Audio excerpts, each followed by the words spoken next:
Breaking news 24 ફેબ્રુઆરી 2026 ના રોજ ગુજરાતમાં આવશે એક ભયંકર વાવાઝોડું. હા, તમે એકદમ સાચું સાંભળ્યું છે. સૂત્રોના હવાલેથી અમને જાણ થઈ રહી છે કે આ વાવાઝોડું 24 ફેબ્રુઆરી એટલે કે આજે સાંજે 9 વાગે ગુજરાતમાં એન્ટર થશે. પરંતુ ખુશીની વાત એ છે કે આ વાવાઝોડાથી કોઈ પણ પ્રકારની માનહાનિ સર્જાશે નહીં. ફક્ત ને ફક્ત સર્જાશે તો એ વિદ્યાર્થીઓનું હિત. હા, તમે એકદમ સાચું સાંભળ્યું છે કે દર વર્ષે આ વાવાઝોડું આવે છે અને વિદ્યાર્થીઓના માર્કમાં વધારો કરે છે. આ વાવાઝોડામાં દર વર્ષે બોર્ડની પેપરની આગલી રાત્રે એ જ પેપરનું વાવાઝોડું આવે છે અને એમાં દરેક પ્રકારના ઓબ્જેક્ટિવ્સ કરાવવામાં આવે છે અને એ જ ઓબ્જેક્ટિવ્સ તમને બોર્ડના પેપરમાં દેખાય છે અને સાથે સાથે ત્યાં મોસ્ટ આઈએમપી પ્રશ્નોનું પ્રેડિક્શન કરવામાં આવે છે અને એ જ પ્રશ્નો બોર્ડના પેપરમાં દેખાય છે.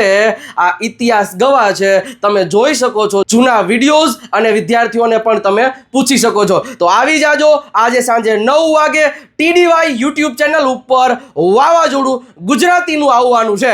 અને હા, 10મા ધોરણના તમામ વિદ્યાર્થીઓ સુધી અથવા તો 12મા ધોરણના તમામ વિદ્યાર્થીઓ સુધી આ રીલ પહોંચાડી દેવાની જવાબદારી તમારી છે અને રીલને લાઈક કરી અને ફોલોનું બટન દબાવી દેજો.